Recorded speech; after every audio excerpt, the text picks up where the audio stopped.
Welcome, welcome, welcome. You're listening to the Ask Brien radio show on KHTS 1220 and 98.1 FM. Now, as most people should know by now, this show is over 8 years old. Our first show was back in January, first week in January 2017. We're in 2025. Wow. A long road, long time. We've had a lot of guests. Very impressive. Nice work. That's not easy. It is not easy. And each week we have to be creative. But we are not creative because we do have to go over, people are always asking us, why is Brien spelled with an E and why is it called Ask Brien? My name is Peter. Why Brien is the first question they always ask. And then, Brien, why are you spelling it B-R-I-E-N and not B-R-I-A-N or B-R-Y-A-N, but why B-R-I-E-N?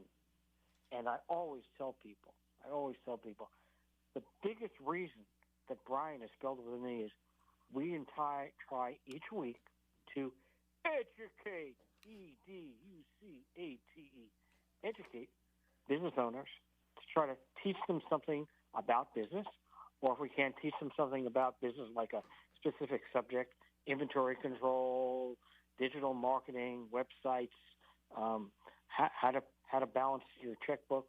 If we can't teach you something about business, then we always like to have an entrepreneur, another E entrepreneur, who can give us his or her story about how he or she made it.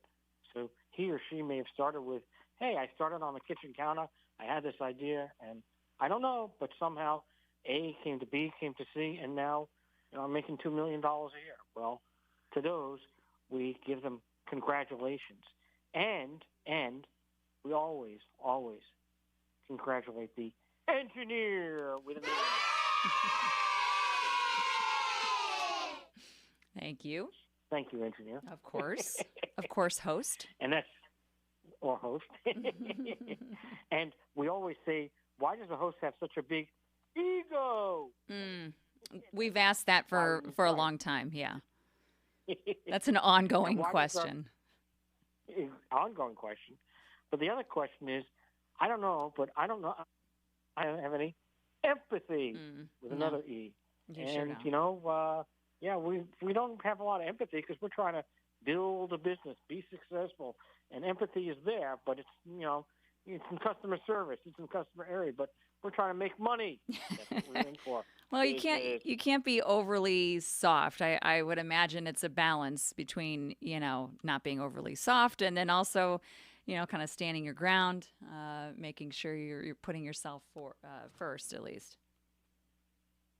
Well, listen, if you don't put yourself first, you have nothing else. The goal is to uplift a whole bunch of people, right? So you have another E, not normally in our discussion, employees, okay? But the goal is if every employee is happy, satisfied, enthusiastic, okay? And for me, you know me, I'm always excited.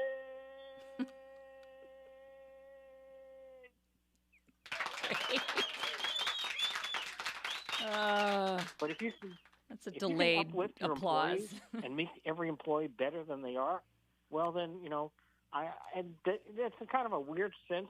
You are empathizing, right? Yeah. So if you have employees and you're building them up and making them better people and growing the company, so it all could be done together, right? That's true. A little bit of teamwork. Yeah. It is teamwork, And remember, there's no I in team. Ooh, been wanting to say that for years. There's no I in team. Another E. Another E. E-A-M. All right. This is like, some people say, what are you guys, Sesame Street for business? Well, it's kind of. But again, our goal every week is to try to help people either A, uplift them, try to get them in a position where, hey, I was watching the Ask Brien show, and you know what? This person said, I need to get rid of Quicken or QuickBooks because this method is better for you. Or, I don't know anything about Facebook advertising. This company taught me how to do it. We are trying to teach people. But this week, we do not have a guest, okay? However, it is the beginning of 2025. It is still January. And last week, we attempted to go through the new laws that came in. And so we're going to go through that again. And because we only went through the first two, we're going to go through all of them, especially the ones that affect business. We're also going to have, although we don't like to discuss politics, I hate to discuss politics, but there are political things that are coming about, like tariffs and things like that, where if the show continues beyond after we're done with the rules, we're going to go there, try to explain things to people so you have an understanding, because that can affect your business, whether or not you are operating a big manufacturing facility in China or if you just have a local store down the block in Newhall. Jen, do you have anything to add? No, I'm enjoying your lead up to our new laws talk that we're going to have. And this is good, though, because, obviously everybody knows you're the expert. I don't have any legal expertise here, but this is great because I think a lot of people, I'm looking at our information here right now. The new California laws started in 2025, most of them going into effect on January 1st. Some of this stuff is like, wait, what are they doing? There's obviously stuff that's self-explanatory, but this is good. Like you and I can kind of, weed through some of this and you can give your expertise, an E, of course, and kind of fill us in a little bit on what this legalese means. Well, last week we did go over the first two, but I am going to quickly go over this. So there's a new law, took effect, and I call this the Clippers Steve Ballmer, policy, where he lobbied somebody, which is why people don't like government, because they lobbied it. Why? Because the law extends the sale of alcohol until 4 a.m. But guess what? The only place that the sale is extended until 4 a.m. is the Los Angeles Clippers' new arena in Inglewood. Boy, oh boy! Yeah, does that sound like?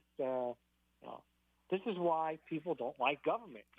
It's like, okay, some billionaire, and he is a billionaire, pays some money and gets this bill passed. I mean, there are so many issues. I don't want to get into the wildfires or other issues, or no water in the hydrant area. But the reality is, we've got problems, and some guy who's a billionaire only in his arena. It's not even at the Staples Center or crypto place or whatever they call it now. Right. Or SoFi. Right. It's only just that one. Yeah.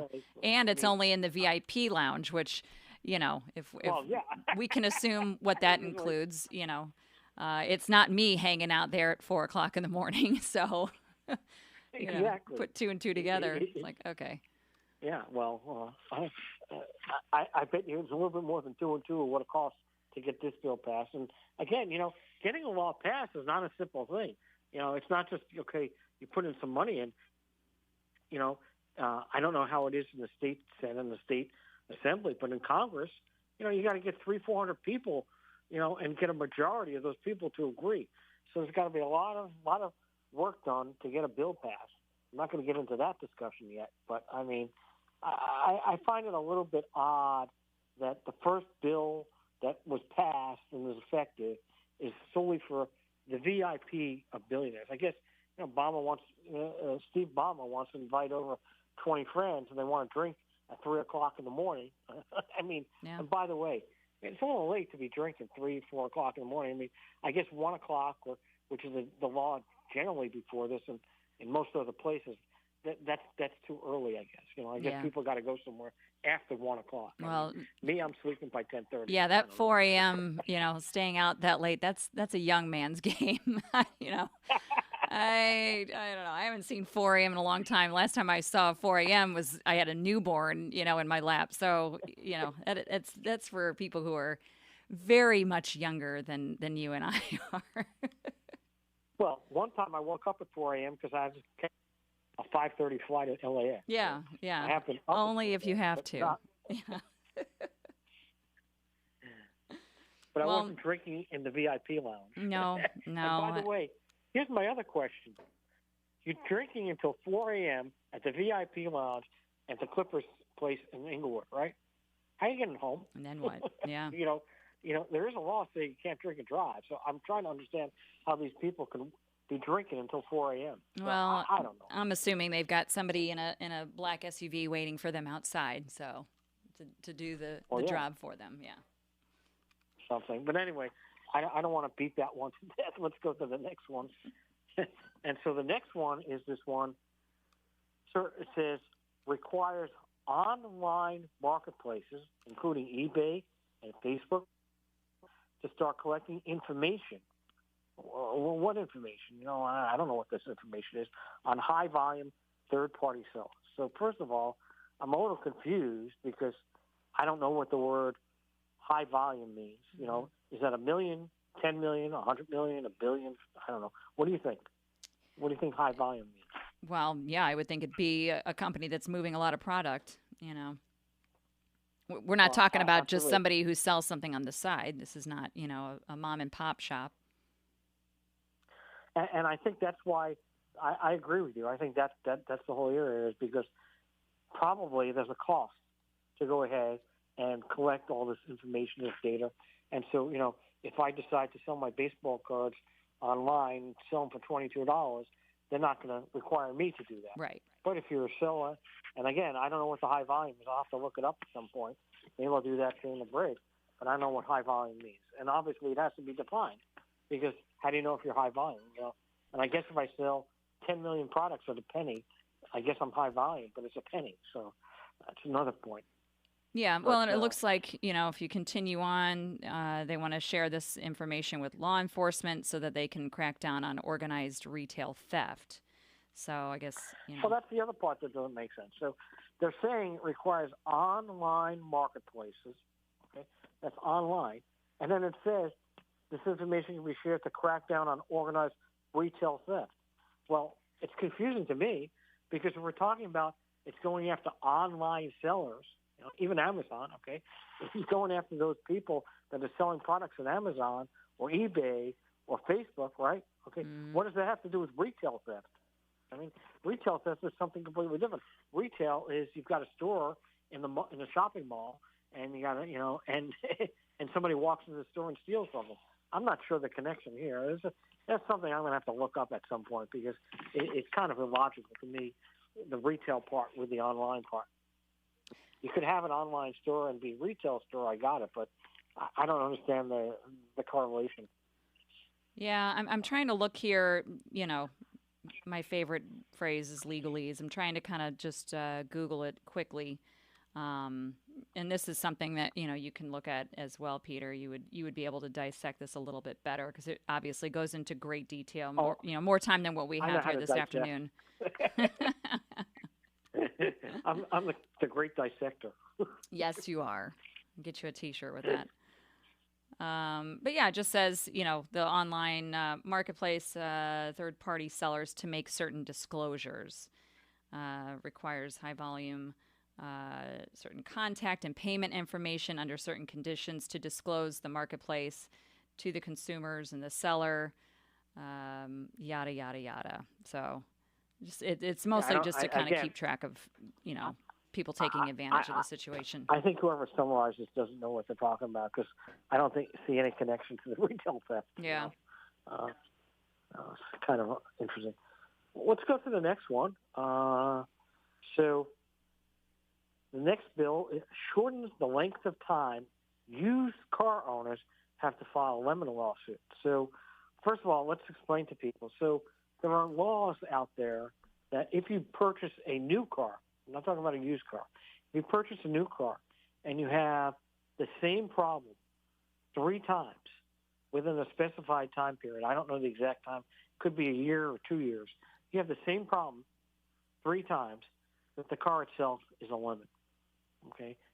Lemon being a sour fruit, so it's sour. I don't know why they came up with that. I guess you could call it anything else, right? But so that's what that law is. Now, this is different. This is geared towards used cars, okay? And so now they're saying here that you have to notify the manufacturer about car problems before filing a lawsuit. So what they're doing is the car manufacturer is saying, hey, listen, I'm getting too involved in litigation, too many lawsuits coming up, so what can I do? I want to restrict it.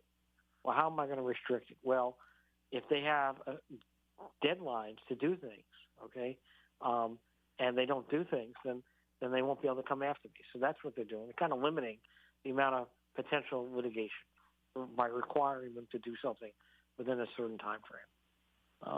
So it's not very consumer oriented. It's more oriented towards the car dealerships, or car manufacturers. But here's the other point. To my knowledge, used car owners cannot. What if I buy a 1975 Mercedes, okay, and it breaks down 3 times? Well, that car's 40 years old. Right. So I'm not sure I'm understanding why it's used cars. I could understand new cars, but used cars is kind of another interesting point. Well, yeah, there's a whole bunch of issues that can go into that. Like you said, you've got a 40-year-old car. I don't know if Mercedes, for example, would be interested in trying to figure out what's wrong with a 40-year-old car. They're going to say, well, it's vintage and enjoy it in the garage. If the crank didn't work, when the cars in the 1950s. Yeah. Add another horse in front of it, who knows? Looking at it online quickly, Peter, it says it has to be filed with a quote-unquote reasonable number of repair attempts. And they are defining reasonable. Any of the following occurs within an 18-month period or 18,000 miles after the purchase or lease of a new car. Right. Yeah, that applies to new cars. Right. What we're saying here is this is for used cars, which I think is ludicrous. How can you determine? I mean, again, a 40-year-old car. That's a used car, right? Yeah. It's almost every one of these things is illogical to me.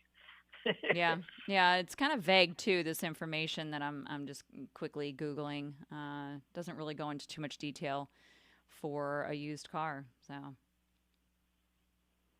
All right. Well, the next we can go to the next one. And honestly, unfortunately, I don't have any experience in this. I don't even know what. But they're legalizing cannabis cafes. I'm guessing cannabis is like marijuana, I guess, and they're legalizing the cafes. So I guess it's like, okay, I'm going to go to Starbucks and I'm going to go to the cannabis cafe. I guess. Well, something like that. I don't know if that's exactly what it is. It just says here, cities and counties would also allow businesses to expand themselves. They can sell non-cannabis and non-alcoholic products. So you can sell, your cannabis and you can sell some snacks.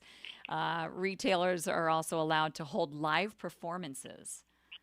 So maybe they want to make it more of like a hangout for people, Well, that's what it sounds like. But again, we got this from Channel 5 News or whatever.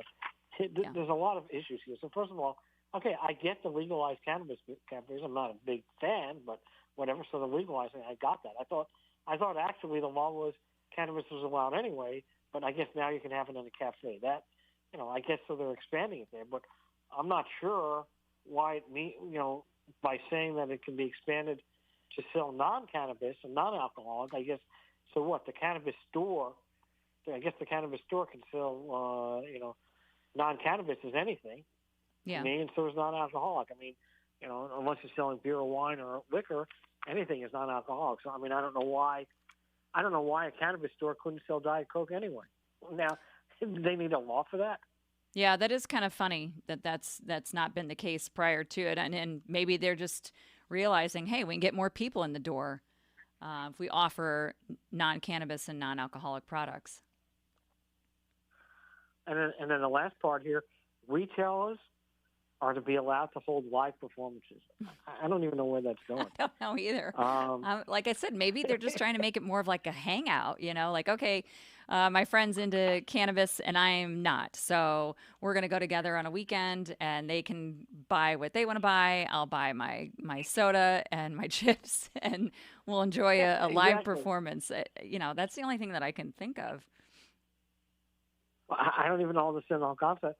I think what it really is, and we're going to be taking a break really shortly here, but I think what it really is, from what I'm reading altogether, is that a cannabis cafe, which is offering cannabis to people, will now, if the county or city where that cannabis is located wants to allow, is able to now allow them to sell other non-cannabis products and drinks, whatever, so kind of like the 7-Eleven-ish, and then also that they can also be allowed to have, live music within, kind of make it like a club.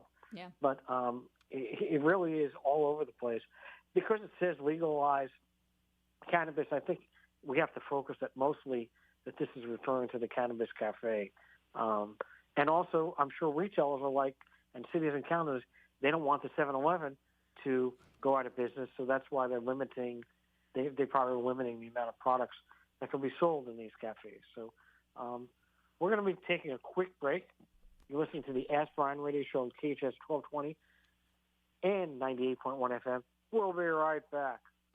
You're listening to the Ask Brien radio show, KHTS 1220 and 98.1 FM.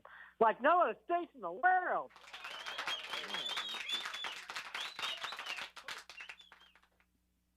All right, before the break, we are going over 2,025 rules only in California.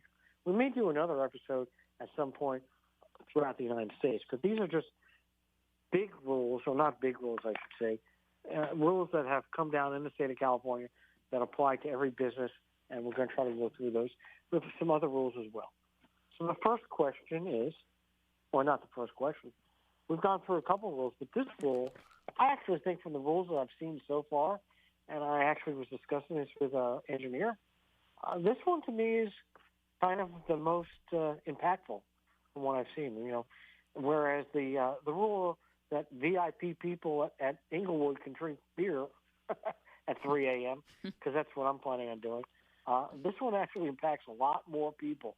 It's a lot more impactful because of it's going to affect almost everybody that has a business where they operate on an auto pay or collect money on a basis. So what this says is it will simplify the click-to-cancel option for subscription services.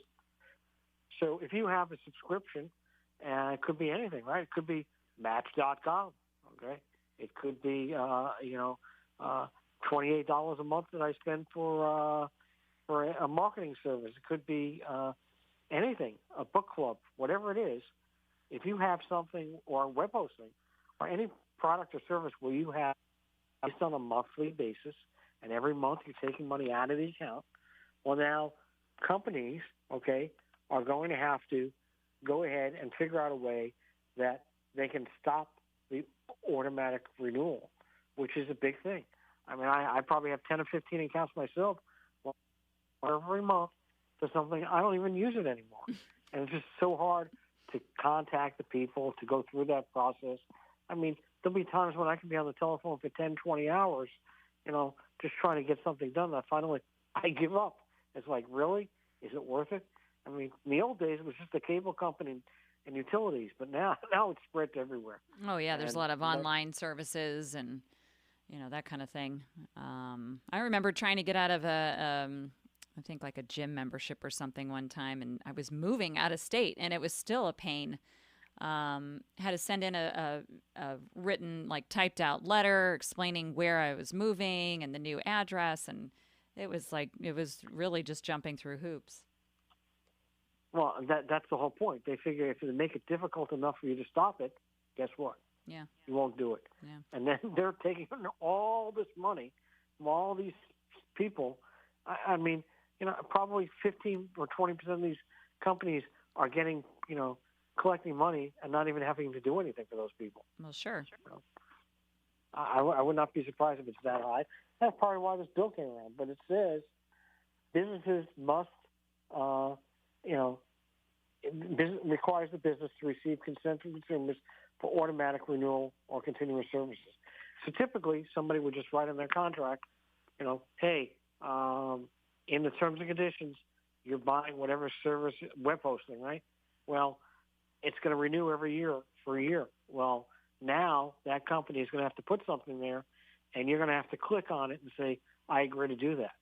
So at the end of the year, you're going to have to get something from that company, the web hosting company, and you're going to have to sign off on it. And if you don't, that's a violation of the law. Yeah. So that's going to be really good. I think it's impactful, but I think it really helps people out, especially how difficult it is to reach people. That does not take effect, though, until July 1st. So it's the law, but the first 6 months, I guess they're giving companies 6 months to implement a software fix or something, because this is going to affect a lot of companies. So I think that's where it's coming from, and that's why they're giving a little bit more time here. Well, and it sounds like you're keeping a lot of those companies in business. You're saying you've got 10 or 12, different things going. So this is good. This is a good way for you to kind of go through all your stuff and make sure after July 1st that you click to cancel. It'll be much easier. There are companies out there now, so I think there's an app or two out there that does that for you. They will analyze all your payment plans. But here's a big one. I don't know if people are aware of this. Brien, which is one of the big credit bureaus, they also have a plan now where you can pay money, and they will go through and analyze all of your monthly payments and then let you know. But that's just part of it. So first is knowledge, right? You have to know that hey, why, I haven't watched Netflix in 9 years. I'm still getting billed for it, right? Mm-hmm. Knowledge is important, but then you have to actually do something with it. So if they're just going to tell you about it, that's the first step, right? You have to know, but then you have to go ahead and make sure it gets terminated if that's what you want to do. So we need an app to help, a monthly subscription app to help us cancel monthly subscriptions. Yeah, and by the way, that app is definitely on a subscription basis. Yeah, certainly. And by the way, Experian does that, right? Experian, they charge me every month. So it is a subscription service, and then they're telling me that they're going to eliminate all my subscription services. Yeah. So that's a little comical there. Yeah. Hold on a second. I just have to take a quick sense of something here. Well, and then they've got other ones here too, talking about how this is affecting businesses and that kind of thing. So one of these new laws that just took effect January 1st of 2025 in the state of California, they're talking about prohibiting employers from requiring a driver's license to be part of an application process unless that position requires driving, which is interesting. So you apply for a job and they're not legally allowed, I should say, to ask for my driver's license. Is that really just the gist of it? I think there's things going on here. One of it, by the way, I know people, I have friends of mine, I don't want to attack anybody, but I have friends of mine, they're 27 years of age. They don't drive a car. Yeah. They don't have a driver's license. Right. So I guess I can't get that job, My goal in life was to get a job at Chuck E. Cheese because, where kids can be a kid. Yeah, that would just scare the children, Peter. We don't need that. We don't need scared 4-year-olds with you flipping the pizzas in the back. Exactly. But this is going to prohibit employers from requiring a driver's license. And my question is, so there's a couple things here, by the way. And obviously, from my position as an attorney, and also, so I don't know if you're aware of this. I don't know if you had to do this yourself, but when you are employed by an employer, there's an immigration requirement now that's been around for 20, 30 years that requires you to prove, your Social Security number and prove that you can actually work. And so one of the requirements is, I think it's called an I-9 form, you have to give 2 pieces of information, your birth certificate and your driver's license or some type of picture ID.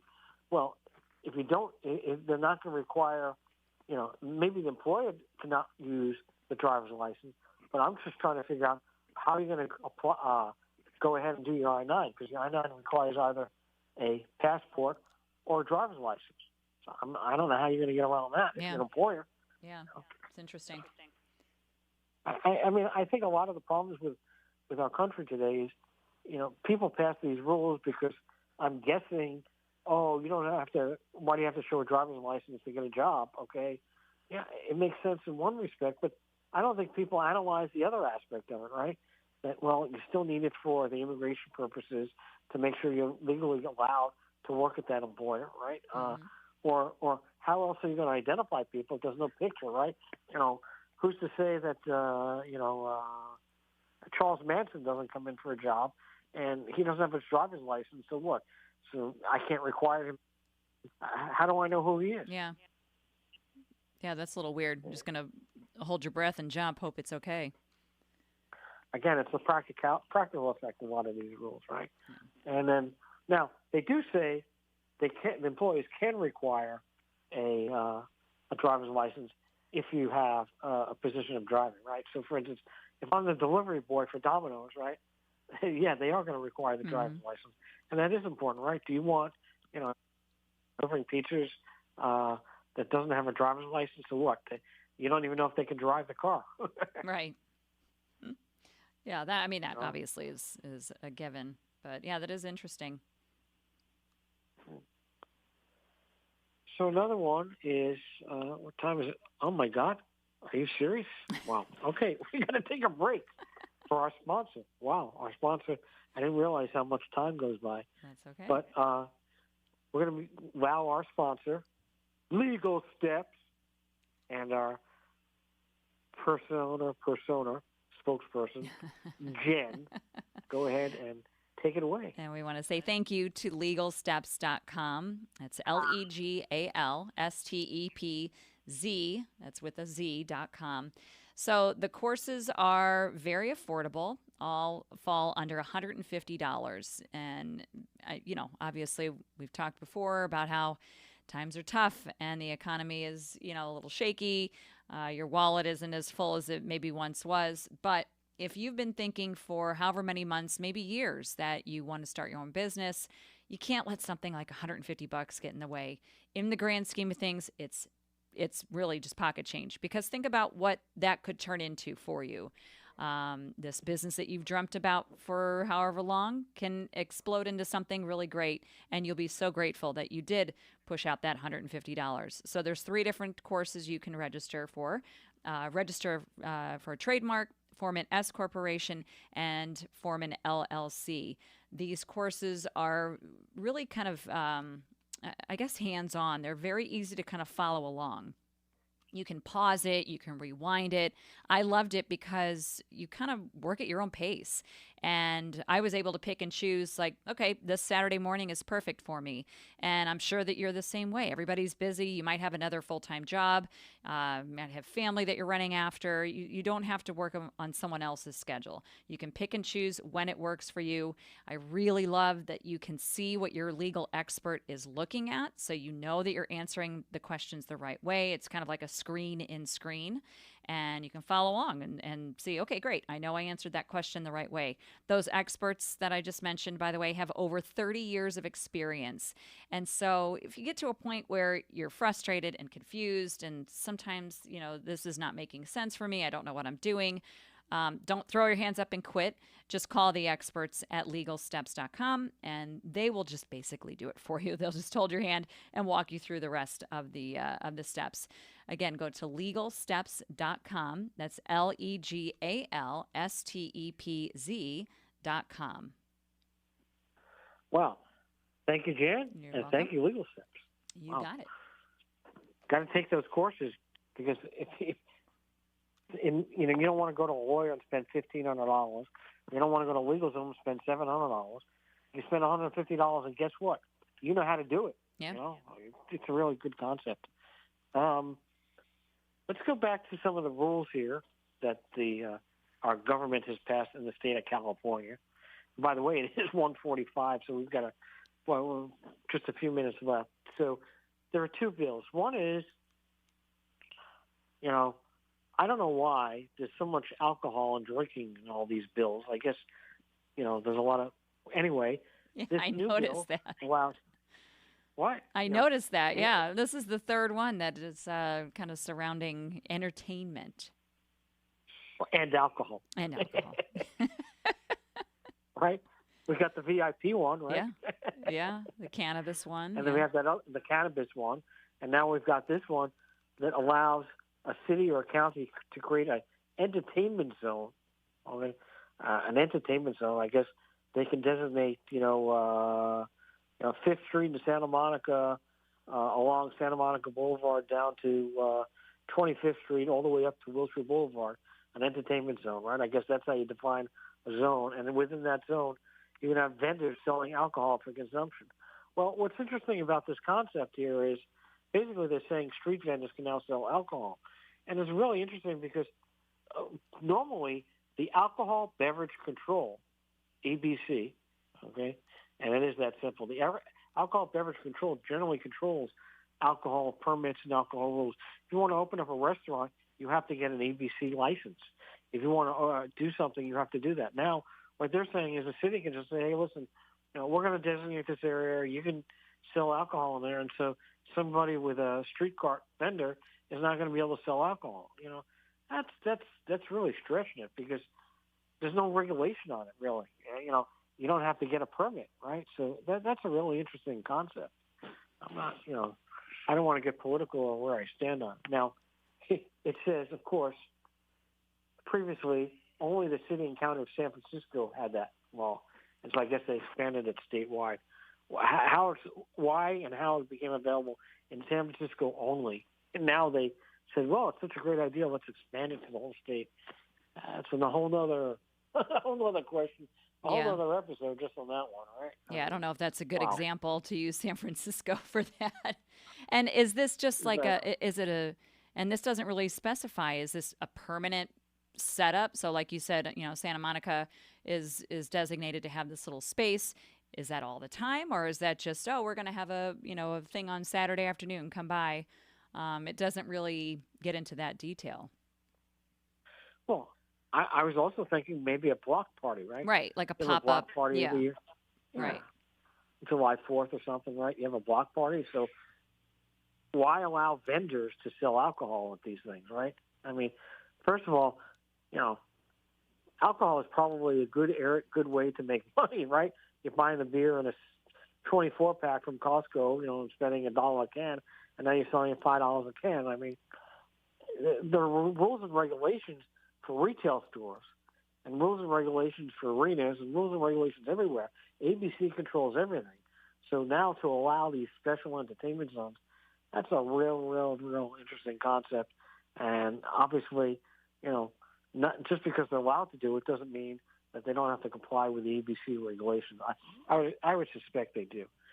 But we've got to take a quick break. You're listening to the Ask Brien Radio Show on KHTS 1220 and 98.1 FM.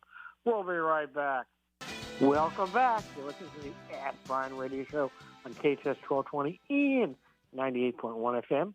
We've been discussing some business rules that are effective in California beginning January or July of 2025. And before we get there, I just wanted to let everybody know, if anybody wants to ask a specific question, send an email, or have some way to reach me or contact me, they can contact me at Brien, B-R-I-N, is there any other way, at legalsteps.com. So that's B-R-I-E-N at LEGALSTEPZ.com. Because we don't spell anything right. We got Brien with an E and Steps with a Z. That's us. Easy. You're good with business, but not with spelling. That's okay. Yeah, exactly. We don't know how to spell here at all.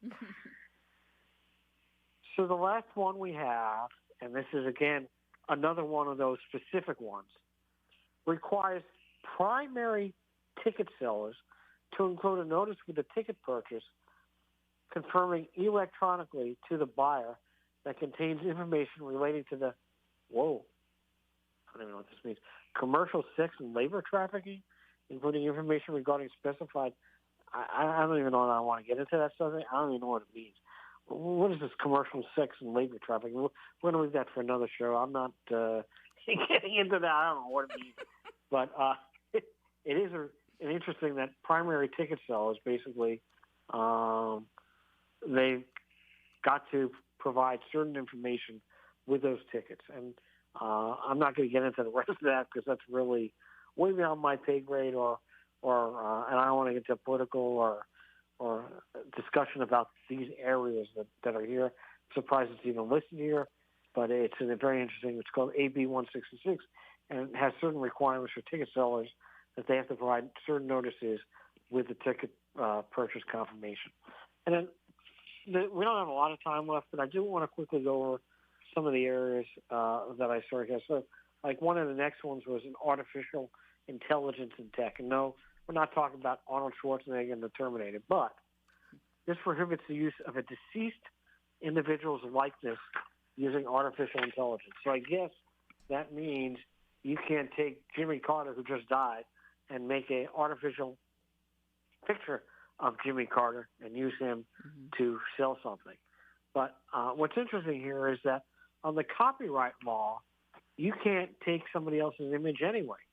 Now, if the person has been dead for over 100 years, there are laws that the copyright will allow you to do so. So I'm not sure how that would apply. So the question would be is, what if you're taking George Washington, who died over 200 years ago, you take George Washington's picture and you make it into artificial intelligence?